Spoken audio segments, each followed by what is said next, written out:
It's the Utes and the Ducks in a huge Pac-12 showdown. You're listening to an extended edition of the Ute Pregame Show, presented by the Utah FTW 360 app. For all the latest on the Utes, download the app today. This is 97.5, the KSL Sports Zone. Happy game day, everybody. Scott Gerard, Hans Olsen, and look who's hanging out with us on a game day. It's Frank Dolce, folks. As we count you down to kickoff, it's your Ute pregame show, an extended pregame show as the Utes taking on the Oregon Ducks, and nobody does it bigger, nobody does it better than all of us here on the KSL Sports Zone because we're taking this pregame show and we're ramping it to an 11. Happy game day, Frank. How you feeling?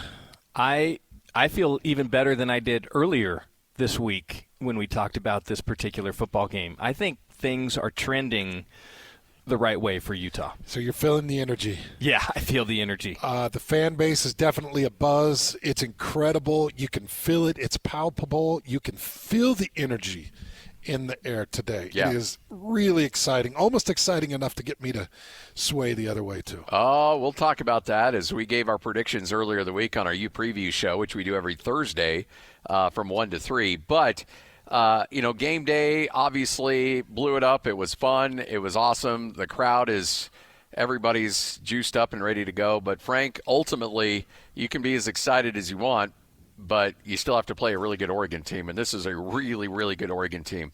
Let's talk about Bo Nix. You're a quarterback. Mm-hmm. We were all kind of scoffed when Bo Nix left Auburn and thought, okay, whatever, he's just a dude. And then he was great last year, and then this year he's taken it to a whole nother level. I mean, this guy's playing out of his mind. 19 touchdowns, only one interception on the season. Yeah. I think that's what we thought Bo Nix was going to be at Oregon. Super flashy and athletic with the propensity to turn the ball over. Yeah, yep. And whatever they've done with him at Oregon and whatever Coach Lanning has done with him and the confidence they've instilled in him, the transformation has been significant because he's making good decisions with the football. He's super athletic. He's a great leader. He's gritty. And he's not putting his team in bad situations. And with the way that Dan Lanning has built that football team with all of the talent that Bo Nix has around him, that is just a formidable force in the Pac-12. In fact, even with that loss at Washington, I still pick Oregon as Utah's most difficult test for the remaining schedule. Above Washington. Above Washington. No question. I think Washington, with the way that Penix plays quarterback, that Utah can impose its defensive will on that offense. Bo Nix makes that much more difficult. Yeah, and so does the running back just behind him in Bucky Irving. Bucky Irving makes it really difficult. But just to stay on the Bo Nix trend for a second, is he in the top 3 right now in Heisman conversations? Would he be in the Heisman conversation with Penix and Williams? I feel like Caleb's out. You think Caleb's out? I kind of feel like that too. Who are you putting in? Who else are you putting in there? Hartman? Yeah. Would you put Hartman in there? If it's those 3, I would put Nix in that conversation. But for him to continue in that conversation, I think he has to beat Utah. Like that's gonna be his thing. If Bo Nix, let's just say Bo Nix and Oregon go undefeated the rest of the year, find themselves in the Pac-12 championship game, I think then no question Bo Nix is Heisman candidate. Right now, your current leader is J.J. McCarthy from Michigan. Forgot about him. And then Michael Penix. And then you go Jaden Daniels at LSU, Jordan Travis from Florida State, Dylan Gabriel at Oklahoma, and then you get to Bo Nix. I like Gabriel. I don't know. I don't know about I don't think those other guys really fit in there. I mean, J.J. McCarthy is he a Heisman Trophy guy? I mean, right now he's got the best Vegas odds. That's interesting. Well, it's Michigan, and it's. I've got Nick's. Maybe it's just because we don't see him enough. I've got Nick's second right now below Penix. So you would put Penix ahead of Nick's? Yes. Penix had a stinker last week, though. Yeah. Oh, he had a terrible game. But with that being said, Bo Nix knows that he could cement being in one of those 3 chairs during that ceremony by putting up big numbers today on the biggest network, on the biggest stage with game day here. He knows it. He knows what stage he has. Against the best defense in the Pac-12. Yeah, that is the key. Yep. So he's coming out. I've got to imagine that he's just running on high octane, just high energy coming into this game. I actually think that makes him more susceptible to making a potential mistake, wanting to push it maybe. Trying to do too much.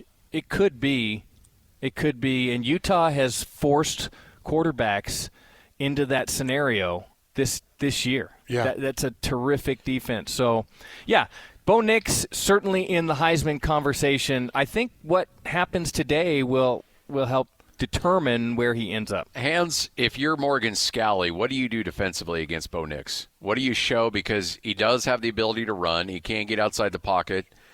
He can hurt you with his feet. What do you scheme up against him? How do you try to slow him down in this offense? You know, they really rushed 4 against USC. Yes. Yep.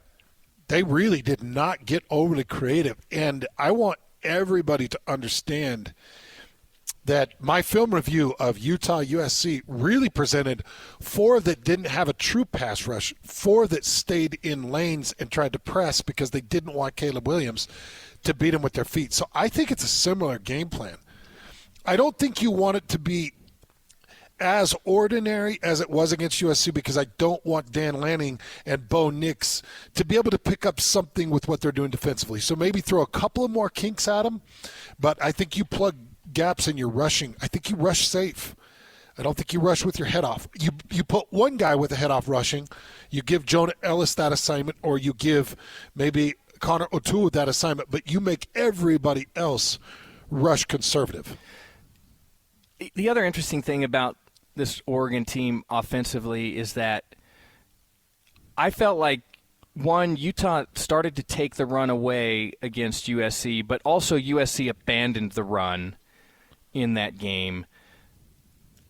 I think Dan Lanning and Oregon are much more committed to the run game. And so they create difficulties with a more balanced offensive attack that Utah has to face. And so it's not just trying to keep a quarterback in their sights and in a box and not able to get outside and create explosive plays, but you also have to worry about managing productivity on first down with a guy like Irving in the backfield. Like, he can rip off a 6-yard run easy on first down, and that puts you right behind the gate. Like, so they've got an athletic offensive line. And they have an athletic offensive line, and they have a very good wide receiver group led by Franklin. Like, I think this offensive attack is much more balanced and much more committed to being balanced than what Utah faced a week ago. So let's flip the script a little bit. Let's talk about the Utah offense going up against the Oregon defense. This is a defense that doesn't force a lot of turnovers, but they do get off the field in third downs. And Utah's offense has certainly showed signs of life against USC. And the conversation we had on Thursday, and I think it's a conversation that, Hans and I, we talked about yesterday on Football Friday as well. Can Utah's offense continue to put up the same productivity that they did against USC, but do it against a much better defense in Oregon that's only given up 17 points a game? Well, I think that's the biggest struggle that they've got right now. And I think that Bryson Barnes was great against that USC defense and dynamic, got the rushing touchdown, had the 25-yard rush to get them into field goal position. I just feel like Oregon is tougher, and I feel like they're more well-coached on the defensive side than USC. So I think that's a bigger challenge for them. I also think they now have a couple of game films of Sione Vaki to go off of. Not just one, but a couple. They've seen a at least an open part of the playbook when it comes to Sione Vaki and Jaquindon Jackson in the backfield, or a combination of Bryson Barnes and Jaquindon, or a combination of Bryson Barnes and Sione. They've seen enough that they know what they've got to do in coverages and protections and in gap stoppage. So I think that really helps Oregon. Plus, they got a better defense. So I think that they're able to keep that score lower than USC was. Probably by a mark, probably by 2 scores. Maybe a touchdown and a field goal. I think that they are able to keep them just a little bit lower. The key for Utah offensively against Oregon is, it's always a thing, but this week especially, I think, is first down productivity. If you get into a situation where you have to assume Oregon's going to make as much as they can Utah one-dimensional by trying everything they can to take the run away and put the game on the shoulders of Bryson Barnes.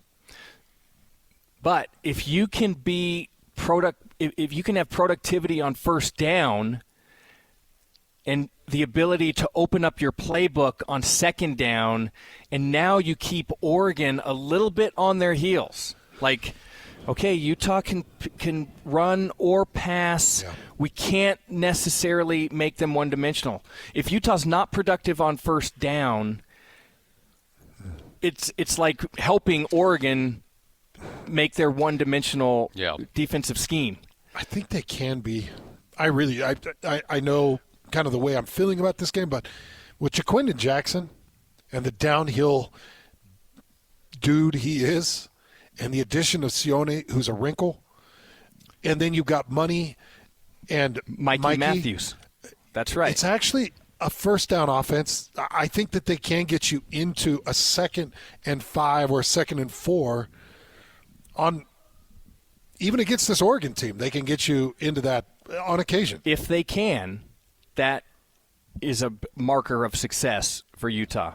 I typically think, a lot of us do think, third down conversions are it's like one of my top 3 stats in every game. I still believe that.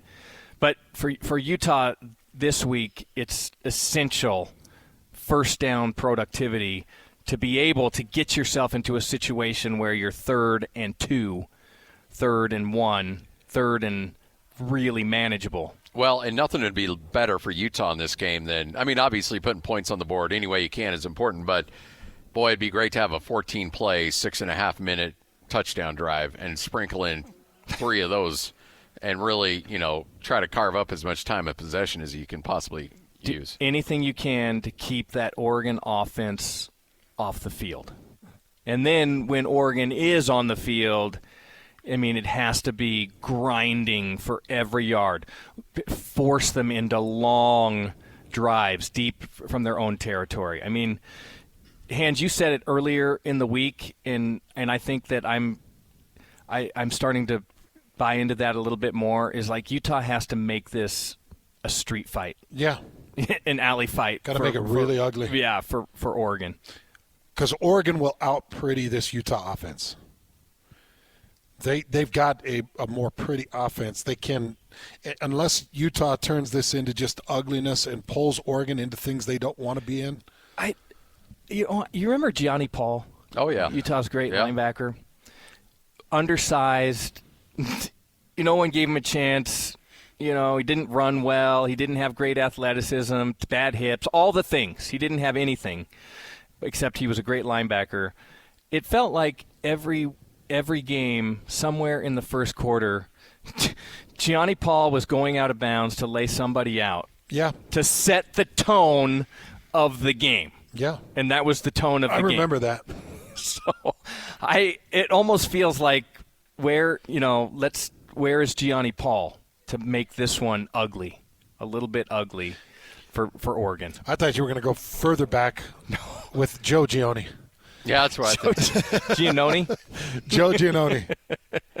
But he was another guy. You know who else? Jared Norris used to do that. There's been some characters on the But they fit the Kyle Utah Whittingham MO, though. That's the Kyle Whittingham. Yeah. and to muddy up a game, to ugly the game, and keep that offense off the field. And honestly, I think that's, Ans, you said you keep this game in the 20s, you got yourself a fighting chance here. Yeah, that's where if Utah wins this game, it's Utah 28, Oregon 24. I don't think Utah gets to the 30s. Unless they have a defensive score, I don't think they make it to the 30s. So they're going to have to do what Frank said, just muddy it up, muck it up, make it an absolute dogfight and a mess, and keep Oregon under 30 points. And then you've got a shot in this game. If Utah Oregon's defense is just too good. They're too much better than USC. Okay, with that in mind, if Utah gets to 30, does Utah win? Oh, Yeah. Yeah, absolutely. I think that's the marker, too. Because I think Utah defensively can hold Oregon under that 30 mark. And so that's where Utah has to be. I don't think it's significantly under the 30, but under 30. Player to keep a real close eye on, Levani Damouni in this game, filling in for Lander Barton. And again, we look, Lander Barton is a special player. He's probably going to be playing on Sunday someday. You just don't replace a guy like that player for player. But if Levani Damouni can come on, play well, which he's certainly more than capable of. This guy was a leading tackler and a captain at Stanford. This guy's, he's no Joe Schmuckatelli. He's a really good player. He may not be Lander Barton, but he's a player to keep an eye on today. In lots of different Pac-12 schools, Damouni would be the starter. Oh, yeah. Yep. 100%. And a key starter. Yeah. So I have no doubt about his talent and his ability. Lander Barton has just been so effective and has influenced the game in so many ways and made people around him so much better because of his play that it's hard to lose that. That's the biggest concern that I have, honestly, is losing Lander Barton for this game. But the defense this year especially has shown the ability to overcome injuries on the defensive side of the ball. Was Lander Barton out for the Florida game? Do you remember? No, I don't think so. He wasn't out for the Florida or the Baylor game? I thought he might have missed a game or was out for a game earlier in the season, because I remember Levani Damouni against Baylor. I think he was like the leading tackler, or he was in the hunt to be the leading tackler. No, Barton's played every game this year. Yeah, I was just looking at the same thing. He's played in all the games. Because Levani Damouni had some moments. I remember that. Yeah, you remember early season. Oh, yeah, because Carini Reed was out. The concussion for Carini Reed. Yep. Yes. Thank you, Lloyd. So Levani Damouni filled in for Carini Reed for parts of the Florida game and then that Baylor game. And he was awesome. He had 8 tackles against Florida, 9 tackles against Baylor. There you go. So Levani Damouni can definitely fill a role and do what you need him to do. It's just, to your point, Scotty, Lander is so big. He's so physical. He's so nasty that he really imposes his will on offenses. But Levani Damouni can do that to a certain extent. He really can. Yeah. So I've got my fingers crossed we could see that same Damouni that we saw against Florida and Baylor. That wraps it up for us. Big thanks to everyone helping us out today, as we are just jam-packed today from 9 a.m. to 1:30. And, of course, we'll have the post-game show coming up afterwards. But, Hans, it doesn't get much better than this. This is why the old Bill Parcells line, this is why you lift all those weights in the summer. I love for this. Games like this. I love this so much. This is why we do what we do and put so much energy and have so much joy in what we do, is for games like this, weekends like this. Utah versus a very good Oregon team with the opportunity to stay in the Pac-12 championship hunt, with an opportunity to jump up the top 25 boards, with an opportunity to overcome that Oregon State bruise that they took earlier in the season. This puts everything behind them. Then you're getting healthy against Arizona State and looking for that gigantic matchup against Washington. But this is what we all do this for. And remember, tomorrow morning, bright and early, we'll have the Morning After podcast for you. We'll recap not only this game, we'll recap the BYU-Texas game. So much great football to break down. We'll have it for you tomorrow morning on the Morning After podcast. Coming up next, though, we continue on. It's your extended Pregame show as we are live here at just outside Roland Hall at Guardsman's Way. The whole host of the KSL sports staff is going to be here throughout the course of the day. And remember, it's all brought to you by the Utah FTW 360 app. Download that app right now, the Utah FTW 360 app. And make sure to stop by the broadcast. As you're on your way coming up to the game, we got great swag that we'll be handing out, and can't wait to see you up here. Just again, outside of Roland Hall, 720 Guardsman's Way. We'll be here until 1:30, and then the post-game show immediately following. Frank Dolce, Hans Olsen, I'm Scott Gerard. Your pregame show rolls on next right here on 97.5, the KSL Sports Zone.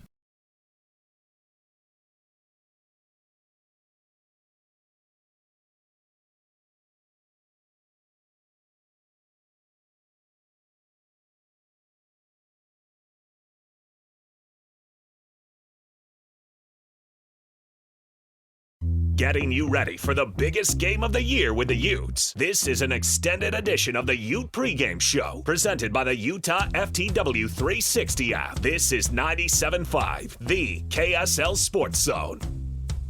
I think he's getting more and more comfortable each week. You know, what you appreciate as a football guy watching him play, the guy plays tough. I mean, he's fighting for hard yards there at the end of the game to put their team in position to win. He took some big hits and got up and kept playing, and he's impressive, you know. And like I said, he's dangerous as a runner. He's done a good job passing the ball. He's gotten more efficient each week, and, you know, they do a great job putting them in position and using his talents. Welcome back to your extended pregame show here on 97.5 FM, the KSL Sports Zone, and she shows up just in time. Michelle Bodkin sitting down. I also got Stevenson Sylvester hanging out with us. Stevenson, what's up, my man? What's happening? It's a good Saturday, ain't it? It's a good Saturday. A little chilly this morning. No doubt about that. Michelle's all bundled up. She was up at game day all morning, I think. Hey, that's 6 a.m. That was daunting. Oh, sorry. Hold on. We got to get Michelle. 5 a.m. Excuse me. Michelle, yeah, 5 a.m. So it was 22 degrees. Did you have you were the behind-the-scenes access and everything, right? You had to be there 5 a.m.? Yeah. Oh, geez, Michelle. Hey, you got to get in early. Thank you for battling through. We're frozen, but we were happy to be there, so it was a good time.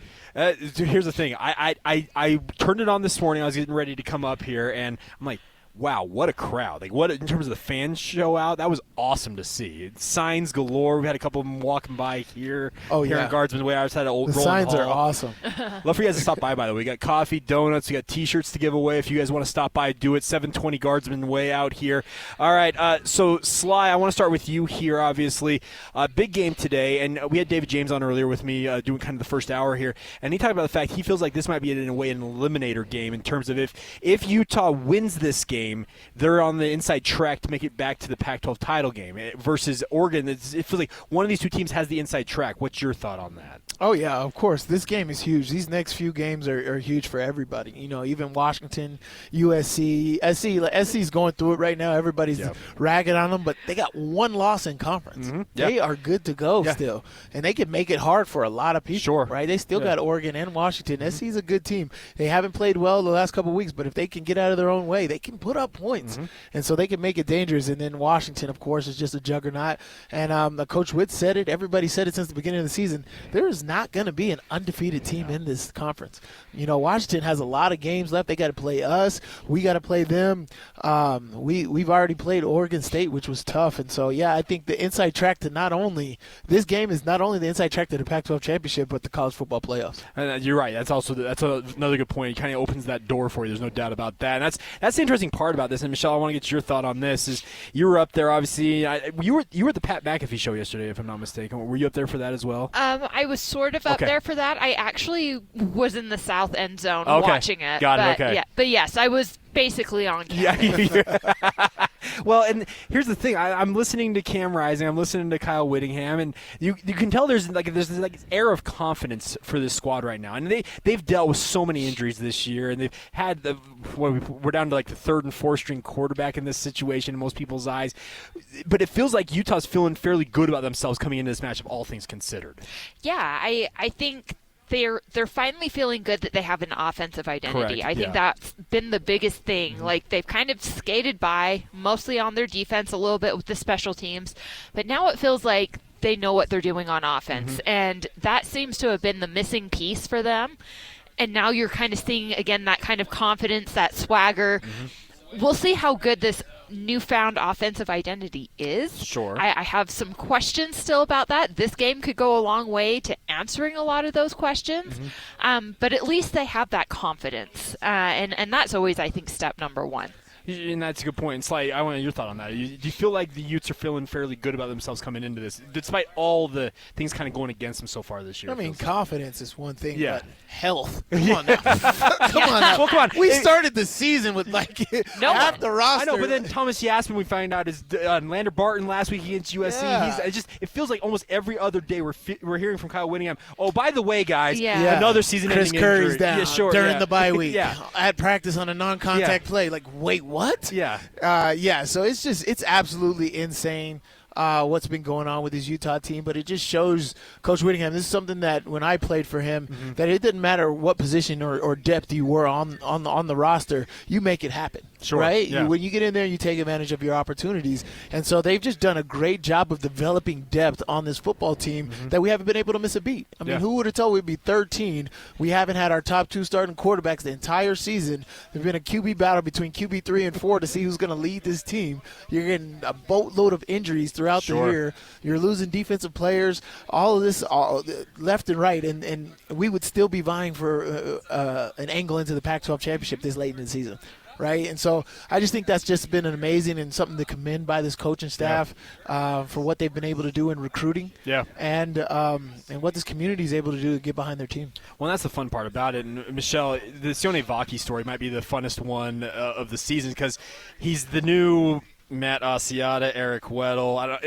He's the new and improved. He's better than me. Yeah, I'm just saying. I played with him, and the way he runs that, Sly, all right. I played with both of those guys. Okay. I talked to Weddle this week about it. But the way Rocky plays it it's so versatile, right? Sure. Like, Yeah. because you can align him out as a receiver. He's Correct. a true offensive player. As far as like Matt Asiata was a true offensive player, but he was just a runner. But like, I think that Vaki's so dangerous out of the backfield. He seems to understand. Oh, he definitely has an offensive knack. Yeah. And Totally. playing on the defensive side of the ball, you understand what defenses are expecting. He has an edge. Yeah. And so Vaki has a level up on those guys. Well, and here's the thing: if Alex Grinch is saying he didn't see a wheel route from, Please. I'm just like, come on, Please. bro.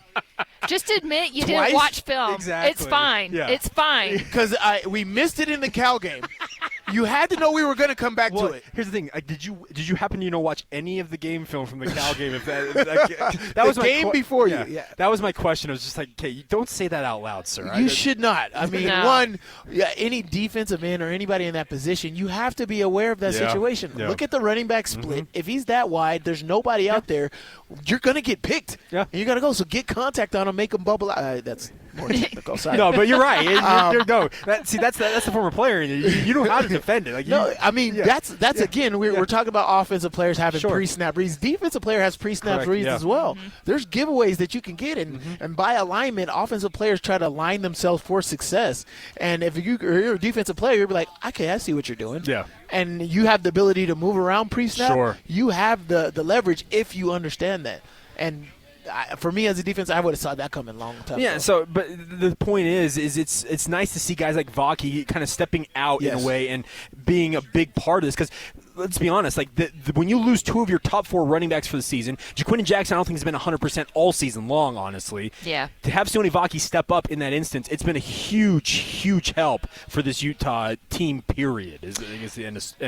I mean, it's just another example of what they always say: next man up. Sure. And sometimes that means next man up is also playing both sides of the ball. Yeah. Like, No, that goes back to the more you can do. That was Yes. the statement. Ah, The more there we you go. can The more do. you can do. That was another There thing. we So go. it's the next man up, Yeah. but also the more you can do for this football team, the better we are. But I think the crazy thing about Vaki is everybody keeps talking about him like he's a defensive player. He's a defensive player. Well, no, he was really actually more of an offensive player in high school. Utah just wanted him as a defensive player. It's the Kyle Whittingham. It's his favorite Well, he's thing. a defensive guy. He's going to He want takes the the most best. talented He guys takes the on most defense. talented Yeah. guys, and they end up on one side of the Yeah. football. So But so everybody's like, oh, this is such a surprise. He plays offense. And it's like, no. He totally played offense. He kind of was learning defense. Well, it's the Chase Hansen model. Chase Hansen was this phenomenal quarterback at Lone Peak High School, and guess what? Kyle Whittingham said, "You know what I could do with him? He's going to be an all-conference, all-American linebacker for me. Let's do this thing." So. I mean, you could go back to tape from I'm just saying all the players within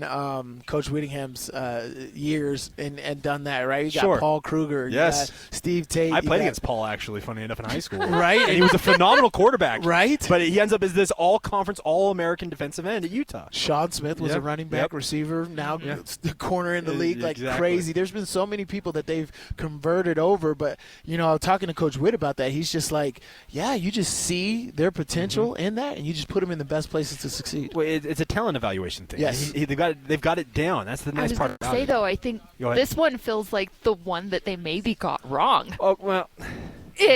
Wrong-ish. No, Coach Witt, because Rocky's been a great defensive player. Oh, he's been great, but he's been so explosive on offense. That's because we're so bleak on offense that he's just making it look that much better. So he's making it okay. All right. But what I'm saying is great. We needed this spark on offense, but Coach Witt's taking credit for moving him back to the offensive side. He told me, he's like, that was my idea, by the way. Make sure everybody knows. That's all me. I told him, let's try Sione out on offense, so he definitely wants his credit. For moving that. Yeah, it's one of those crazy things. But going back to the original point, it's just been nice to Utah, as you mentioned, has found ways to get it done here. Now, looking at today's game in particular, this is an Oregon team, and Sly, I'll get your thought on this. They're averaging 550 yards on offense, if not more than that. And it's Kyle Whittingham pointed out on Monday, it's very balanced. 300 plus passing, 200 plus rushing. They do get it on both sides of the football. So, and DJ mentioned this earlier when I had him on. He feels like this is a more cohesive team, speaking of Oregon, than USC, so it's going to take that much more from Utah to get the job done. But what is your thought? Can Utah slow down this Oregon offense in your mind? I mean, they have to. But yes, but yes, I do think that they can. One, I watched this tape and I'm just like, they don't miss. Yeah, they don't miss. But there are windows of opportunity, and so the thing is with today is we're gonna.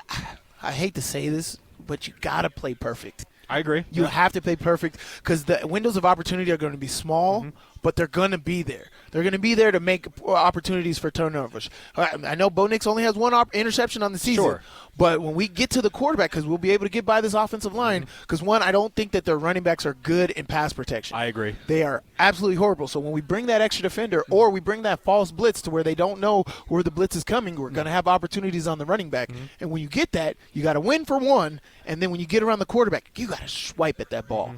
But one thing, Bo Nix, he doesn't miss. And I know that Troy Franklin is the number one receiver over there, but he spreads that ball around. He does. Yeah. Bo Nix is absolutely incredible in his pre-snap reads. Well, that's a good thing because you play 56 starts in NCAA. You've seen a lot. You got 56 career starts on one side, and then in Bryson Barnes' case, he's got 5. But he's 5-0, baby. But he is undefeated. So that's the good news if you're a Utah fan. He doesn't have necessarily the biggest sample size, but he's won every one he started so far. And that's what you got to kind of lean into on this. Now, Michelle, I'll get your thought on this. Now, Utah's offense, we said they've been finding a way.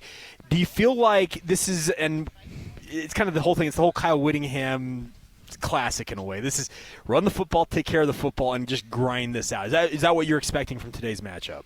Yeah.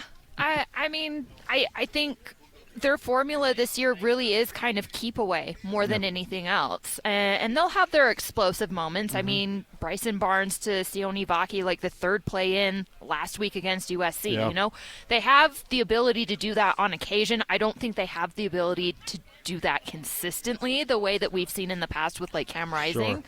But get them on their heels a couple of times, let them know that you're here and for real, and we will gain big chunks on you, big explosive plays on you. But I think for the most part, ground and pound it and try and make sure that Bo Nix and that offense don't have the opportunity to really have the ball. You got to dictate the terms of this game. I disagree. Oh, okay.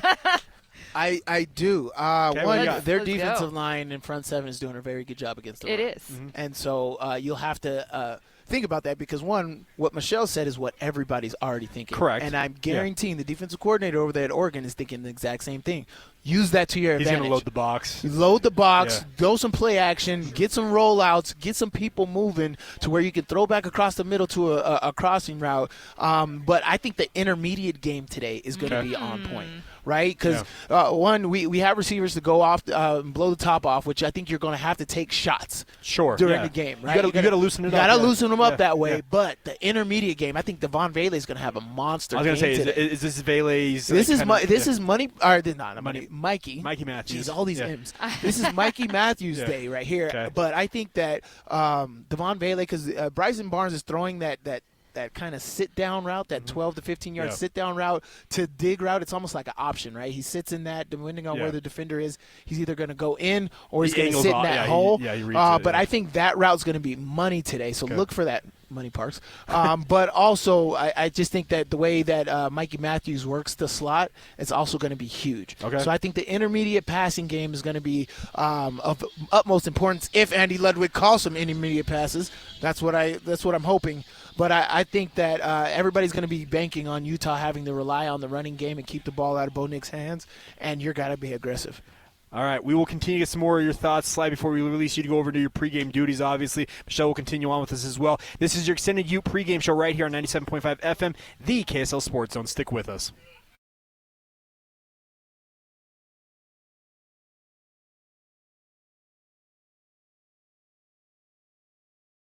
Counting you down to kickoff, this is an extended edition of the Utah-Oregon pregame show, presented by the Utah FTW 360 app. This is 97.5, the KSL Sports Zone. He's a tremendous player, but the thing I like about him most is his competitiveness and his leadership. I saw him play one game at Auburn. I was watching an SEC game, what was it, 3 years ago, I guess now, and saw this guy. I thought, who is that guy? You know, he's just making plays and just absolutely the field general of the team. It was him, and I've had a strong opinion of how good he is for several years. To me, that's it, is the way he just leads and competes every week. Welcome back to your extended Ute pregame show here on 97.5 FM, the KSL Sports Zone. Is all brought to you by our friends over at the Utah FTW 360 app. Follow For the Win 360 on Instagram and download the Utah FTW 360 app this morning during our Ute pregame show for your chance to win a signed Utah football. Swing by our broadcast here on Guardsman Way. Shows you follow For the Win 360 on Instagram and download the app. You're going to score additional swag. Got some really, really cool shirts. Love to hook you guys up with. I'm Jake Hatch, joined by Sly, Stevenson, Sylvester, and obviously Michelle Bodkin. And Sly, as we look towards this game, Utah has got a nice streak going here at home, and obviously they'd like to keep that intact. If I'm not mistaken, it's 29 of the last 30 as well, so they don't lose at Rice Eccles very often, and it's a rarity when it does happen. But this is an Oregon team that is I feel like almost a different caliber of an opponent for Utah that they have not seen this season in my mind. What do you think?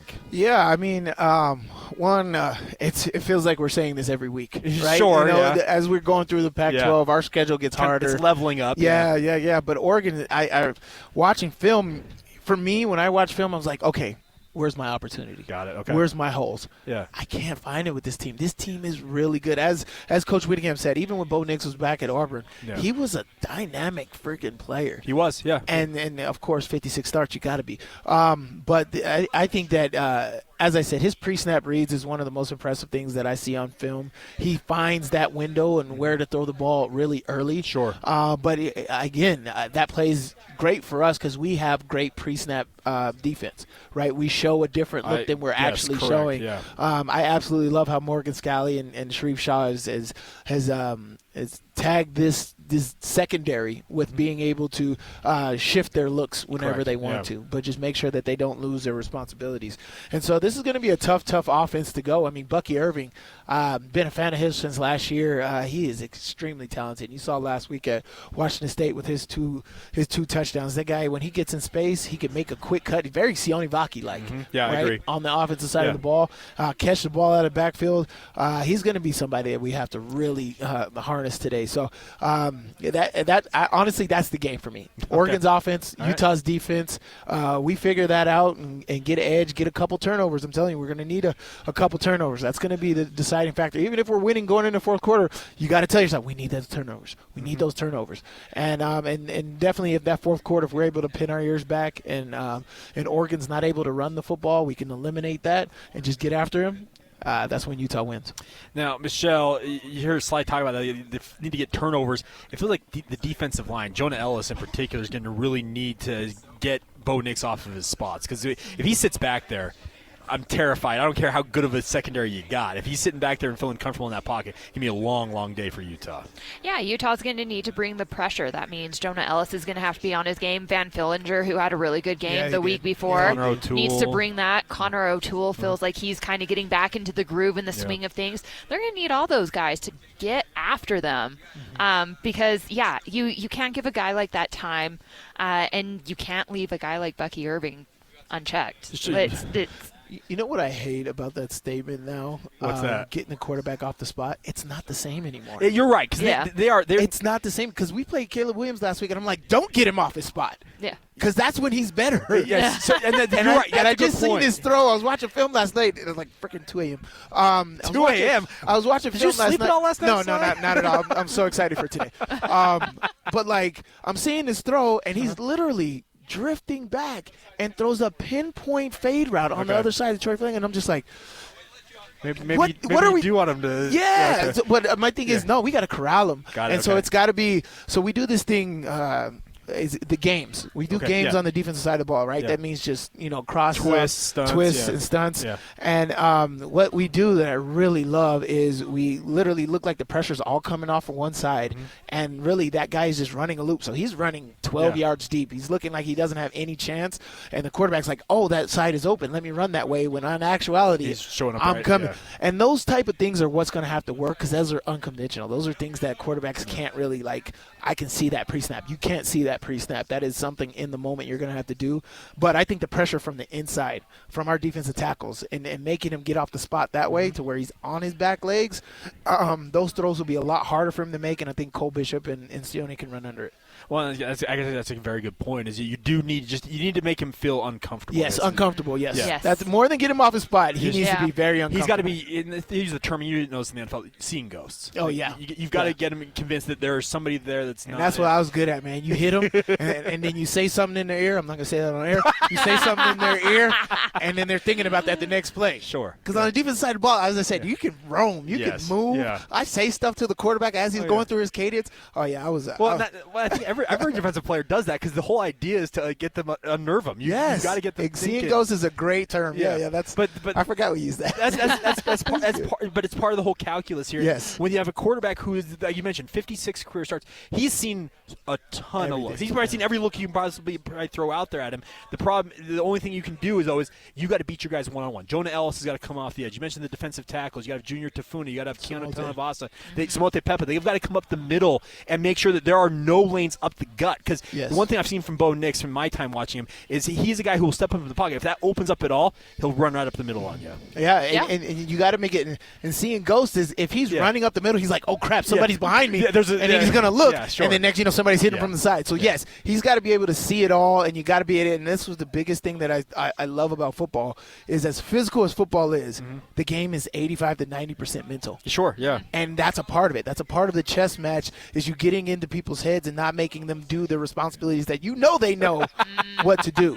Yeah, and it is the chess match. Absolutely love it. Well, and it's you mentioned it's a head game. There he is. And I've talked with enough people in my time doing radio and people like yourself who say that okay, here's the thing, football there's 80 to 100 plays in every game that it's pretty simple. The next 5 to 10 though really are where the game gets decided, and the whole thing is that mental aspect in those moments. Who is more mentally aware? Who's on point? Those are the players that make the plays. Yeah, that's what I'm telling you, man. That's coming into this game, and when we get those windows of opportunity, we have to take advantage of them. That should be interesting. All right, we will continue on here. We are live outside of Roland Hall here on Guardsman Way. Love for you guys to stop by. We got coffee, we got donuts, got some T-shirts as well if you guys want to stop by and pick those up. 720 Guardsman Way. We'll continue on with more extended Ute pregame show. Sly, thanks for stopping by the way. It's good to see you as always. Appreciate it, Me and guys. Michelle will continue on next. Patrick Kinahan is supposed to join us at some point here in the 11 o'clock hour as well, right here on 97.5 FM, the KSL Sports Zone.